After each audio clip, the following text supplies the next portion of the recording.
Last weekend, Father Ronald kicked off our annual Stewardship of Talent appeal. He mentioned that the theme for our stewardship series this year is Join the Journey. This past Lent, we had Join the Journey to Pray. Today, we continue with Join the Journey to Serve, and later this fall, we'll invite you to join the journey to give. And indeed, we are all on a journey. And in our first reading today, the prophet Elijah is on a journey as well. And for Elijah, it's not a happy journey. Elijah is running away from God. And because he's running away from God, he gets tired pretty easily. This is 1 Kings 19, verse 4, right before the reading we had today. Elijah had went a day's journey into the wilderness until he came to a solitary broom tree and sat beneath it. He prayed for death. "Enough, Lord, take my life, for I am no better than my ancestors." Elijah was not happy on the journey. Elijah wanted to quit, but God was not through with Elijah yet. Elijah was certainly through with God. Elijah was certainly through with Elijah, but God wasn't through with him yet. And so the story continues. He lay down and fell asleep under a solitary broom tree. But suddenly an angel touched him and said, "Get up and eat." He looked, and there at his head was a hearth cake and a jug of water. After he ate and drank, he lay down again. Isn't it interesting that even when the presence of the angel, he does not recognize that God is speaking to him, and so he lays back down to us. My friends, that's us. We don't always respond to God's call. We don't always respond to God's invitation to us. The invitation to pray, the invitation to give, to share, the invitation to serve. Instead, we hit the snooze button and we roll over and we go back to sleep. I did it 3 times this morning. But when we are open, when we don't close ourselves off completely from God, God continues to nudge us. And so the story continues. But the angel of the Lord came back a second time, touched Elijah and said, "Get up and eat, or the journey will be too much for you."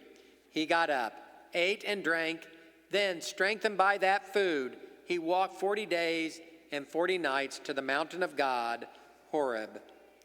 And that's where our story picks up today. Elijah has made it to the mountain of God, to Horeb, and it's at the mountain of God that Elijah hears that quiet, whispering sound. Today, I'm giving each of you a quiet, whispering sound to join our journey to serve. In your pews, you will find the JP2 ministry booklet. I invite you to take that out for a second. Just take a look at it. Even those of you who are visitors, you're welcome to take one of those with you. It might be a nudge for something that's going on in your own parish. In this booklet, there are 100 different ministry opportunities for you to choose from. Everything from attending or helping out at an Alpha to all of our liturgical ministries, the Eucharistic ministers, the ministers of hospitality, servers, greeters, all of those things. Grass cutters. It's always a great opportunity for me to thank our grass cutters. It's been a hot summer, and they've been out there keeping that grass cut, and that saves us literally thousands of dollars by having all volunteers cutting our grass. Our coaches for our young teams, our bakers, our quilters, our prayer blankets, and many, many, many others. And people will often ask me, "Father, how do I know where I'm needed?"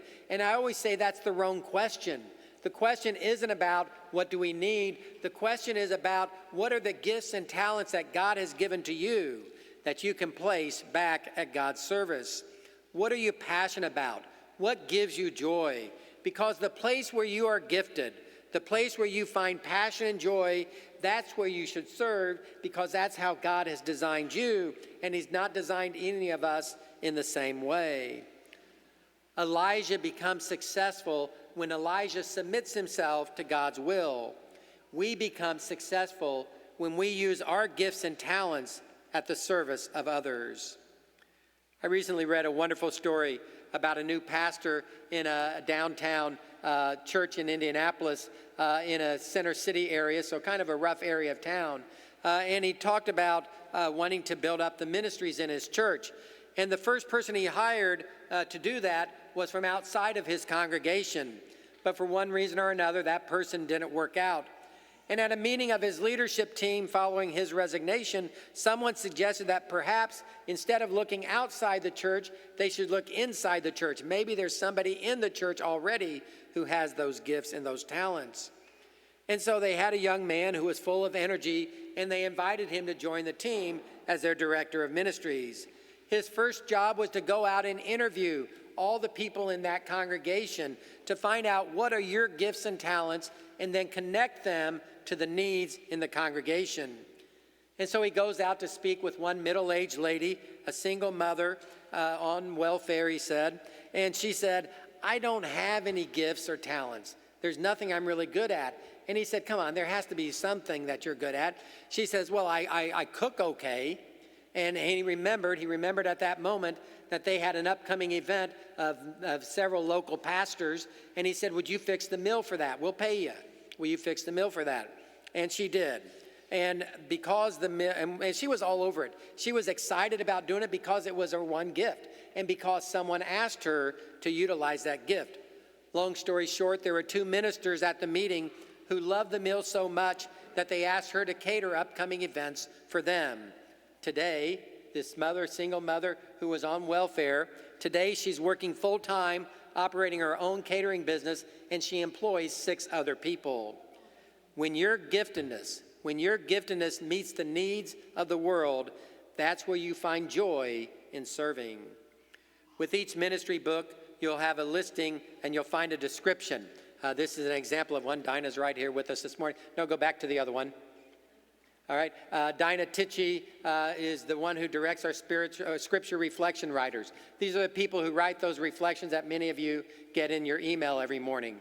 All right, there's the name of the person who's in charge and their email address so you can contact them, and then a description of the ministry. And then it's open to anyone seeking spiritual enrichment. You volunteer by taking the opportunity to write the reflections. The time commitment varies. Some people write for the whole week, and they do that every 2 or 3 months. Some people just write one every 4 or 5 weeks.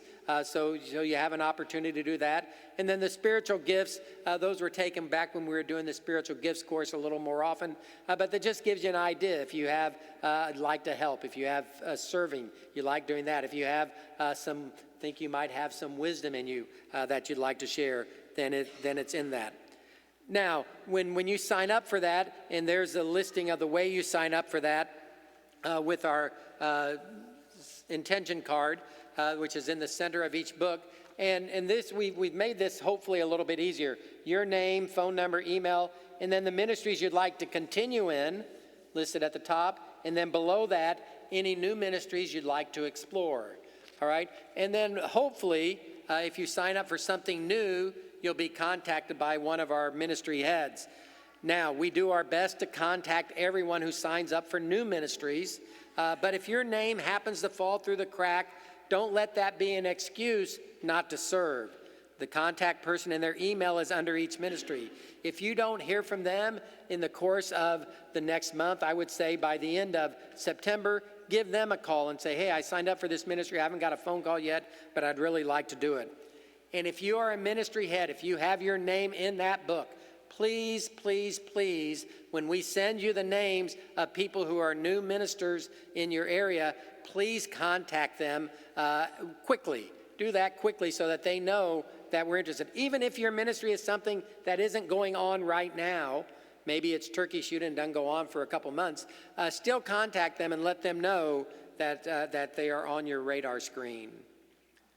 President Ronald Reagan once said, "We can't always help everyone, but everyone can help someone."